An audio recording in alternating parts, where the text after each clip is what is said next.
IPL चल रहा है और आज मेरे ख्याल से मैंने एक बड़ी जबरदस्त इनिंग देखी है केएल राहुल की।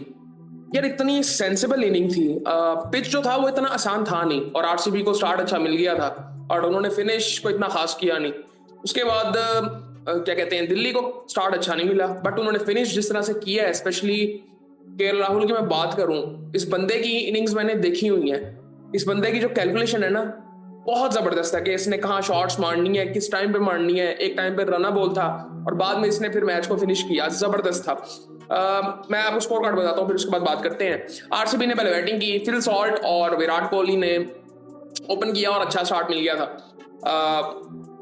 इन्होंने 4 ओवरों में 60 रन बना लिए थे और पहला विकेट तब गिरा था 61 पे। और उसके बाद फिर इन्होंने सिर्फ 163 रन बनाए, वो भी मुश्किल से। टिम डेविड ने एंड पे इनिंग खेली 37 रन की, वरना ये 125-30 पे आउट हो रहे थे। खैर, फिल सॉल्ट ने 37 रन बनाए 17 बॉलों में, 3 छक्के लगाए 4 चौके लगाए, जबरदस्त शॉट्स थी। 217 का स्ट्राइक रेट था। विराट कोहली ने 22 रन बनाए 14 बॉलों में, 157 का स्ट्राइक रेट, 2 छक्के लगाए 1 चौका लगाया। पतिकाल जल्दी आउट हो गया था, 1 रन बनाया उसने। पतिदार ने 25 रन बनाए। और उसके बाद अगर मैं बात करूं, लिविंगस्टन क्या कर रहा है भाई, ये मुझे समझ नहीं आ रहा। पहले इनके पास मैक्सवेल था जो उस तरह से परफॉर्म वो भी नहीं करता था इतना खास कोई। अब इनके पास ये आ गया जितेश शर्मा, उसने भी 3 रन बनाए। उसके बाद कुणाल पांड्या ने 18 रन बनाए और टिम डेविड ने एंड पे फिर 37 रन बनाए 20 बॉलों में, 4 छक्के लगाए 2 चौके लगाए, 185 का स्ट्राइक रेट, जिसकी बदौलत आरसीबी एक रिस्पेक्टेबल टोटल के पास पहुंचा। और 163 विकेट बहुत अच्छा था। मतलब अच्छा बॉलर्स के लिए था शायद। मतलब इतना कोई सीधा बॉल आ नहीं रहा था। और आई थिंक केएल राहुल ने जो इनिंग खेली है ना यार, एक तो सेंसिबल है और जबरदस्त इनिंग थी कि एक अच्छा बैट्समैन ही खेल सकता है। वरना जिस तरह से बैट्समैन आउट हो रहे थे ना, मतलब कटर्स पे आउट हो रहे हैं, स्पिनर से आउट हो रहे हैं, सो आई थिंक इतना कोई आसान पिच था नहीं। फॉलो फिगर्स की अगर मैं बात करूं तो पहली विकेट आरसीबी की गिरती है 61 पे। जब 4 ओवर होते हैं तो 4 ओवरों में 61 था इनका, 3 ओवरों में इन्होंने 50 कर लिया था। सो उसके बाद आई थिंक उन्होंने बॉलिंग बड़ी जबरदस्त की। उसके बाद दूसरी विकेट 64 पे गिरती है, तीसरी 74 पे गिरती है जो कि विराट कोहली आउट होते हैं, चौथी 91 पे गिरती है, फिर 102 पे, पांचवी, छठी 117 पे, और फिर सातवीं 125 पे।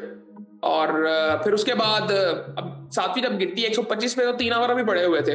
वहां से फिर थोड़ी सी हिटिंग टिम डेविड की नजर आती है, जिसकी बदौलत ये 163 तक पहुंच जाते हैं, वरना आई थिंक ये मैच बहुत जल्दी खत्म हो चुका होता।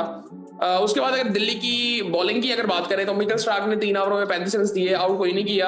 अक्षर पटेल ने 4 ओवरों में 52 रन दिए। विपराज निगम ने 4 ओवरों में 18 रन देके 2 आउट किया।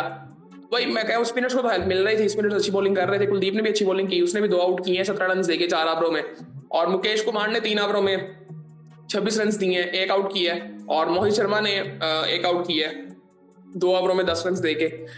उसके बाद अगर मैं बात करूं दिल्ली की बैटिंग की, दिल्ली को कोई इतना खास स्टार्ट मिला नहीं था, इनके 3 आउट बहुत जल्दी हो गए थे।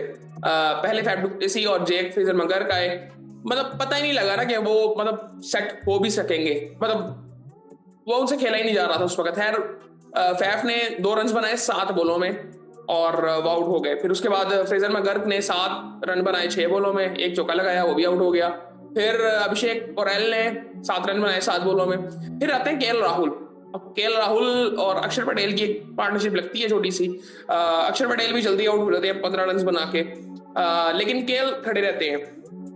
वो बनाते हैं 93 नॉट आउट, 175 का स्ट्राइक रेट, 6 छक्के लगाते हैं, 7 चौके लगाते हैं और बड़ी सेंसिबल इनिंग थी। एक टाइम पे ये रन बॉल खेल रहे थे। 29 रन बनाए थे 29 बॉलों में और इस वक्त टीम के जो स्कोर थे आई थिंक 12 ओवर थे और 70-75 के राउंड अबाउट स्कोर था इनका। और बाद में इन्होंने फिर क्या जबरदस्त चेस की है। उसके बाद नीचे से स्टब्स ने भी केएल के साथ अच्छी बैटिंग की। वो भी सेंसिबल बैटिंग कर रहा था और जिसकी बदौलत उसने आई थिंक 23 बॉलों में 38 रन बनाए, 1 छक्का लगाया, 4 चौके लगाए, 165 का स्ट्राइक रेट उसका था। 7 एक्स्ट्रा दिए दिल्ली ने, और दिल्ली ने नहीं, आरसीबी ने। और फॉलो फिगर्स की अगर बात करें तो पहली 9 पे, दूसरी 10 पे, तीसरी 30 पे, 3 आउट हो रहे थे इनके 30 पे और उनके 3 ओवरों में 50 रन थे। चौथा आउट होता है इनका 58 पे, फिर उसके बाद इनका कोई आउट नहीं होता। सो आई थिंक मैंने इस आईपीएल की अगर मैं कहूँ ना one of the best innings, तो शायद 2 इनिंग्स में ये एक होगी केएल राहुल की। और इसकी तो मैं पहले इनिंग्स देख चुका हूँ। आई थिंक कोहली के बारे में बात की जाती है कि उनके दिमाग में कैलकुलेटर चल रहा होता है, मेरे ख्याल से इसका भी सेम ही है। क्या जबरदस्त की जब मैच जिताता है, जबरदस्त है। उसके बाद अगर मैं बॉलिंग की बात करूं आरसीबी की, तो भुवनेश्वर कुमार ने 4 ओवरों में 26 रन देके 2 आउट किया। यश दयाल ने तकरीबन 4 ओवर किए, एक बॉल रहता था उनका, 45 रन देके 1 आउट किया। जोश हेजलवुड ने 3 ओवरों में 40 रन दिए, कोई आउट नहीं किया। सुयश शर्मा ने 4 ओवरों में 25 रन देके 1 आउट किया। कुणाल पांड्या ने 2 ओवरों में 19 रन दिए, कोई आउट नहीं किया। लियम लिविंगस्टन ने 1 ओवर में 34 रन दिए, कोई आउट नहीं किया।